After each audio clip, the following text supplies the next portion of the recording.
Hey, what's going on? It is Coach Jai Hyler here, multiple layer nutrition coach and strength and conditioning specialist. Today, I am going to show you the progression to the modified lateral lunge, okay? So with this movement, what we're literally going to do is we are going to laterally move while actually taking our feet from the floor, taking them from here all the way out to here, okay? So if you've never watched the modified lateral lunge video, then you need to watch that video first to even decide whether or not this movement is for you right now, okay? But for those of you who it is for, I'm going to run through what we did for the modified side lightly, and then we're gonna go ahead and we're going to learn how to do the lateral lunge, okay? So here we go.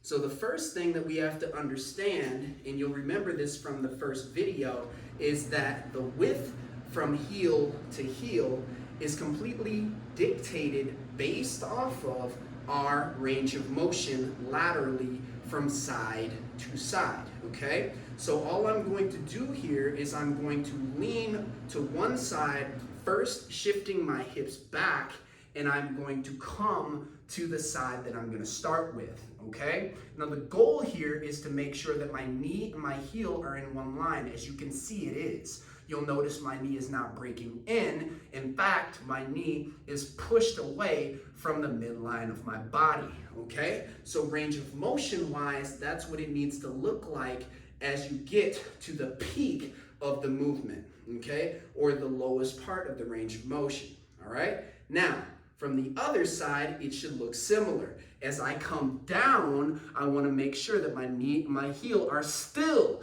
in one line, okay?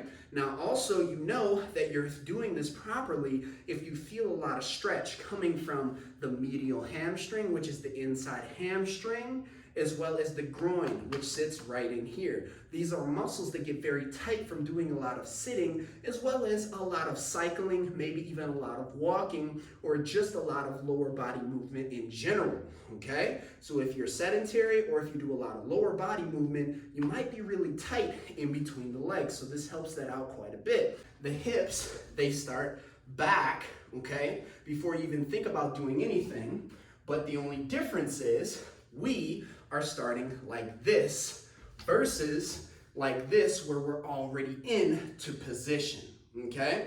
So we start here with the lateral lunge and we do everything the same, which is why we start with the modified lateral lunge in terms of the range of motion that we give ourselves from side to side.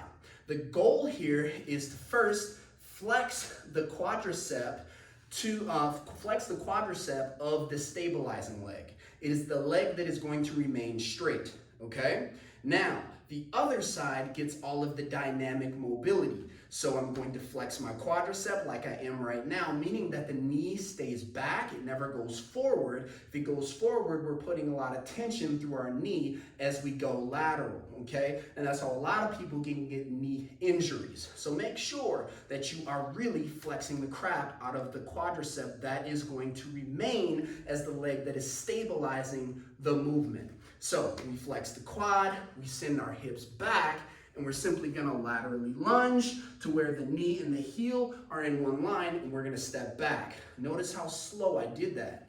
Inhale, down, exhale, up. My feet are facing the direction that I am. Not one is like this. We don't do any of these external rotation. Because again, any external or internal rotation is going to put tension through the patella, the knee, instead of putting the tension through the hip, as well as the heel, and also the inside muscles of the leg, okay? So again, we're going to laterally lunge to our available range of motion where the knee and the heel are in one line, and we're gonna push back.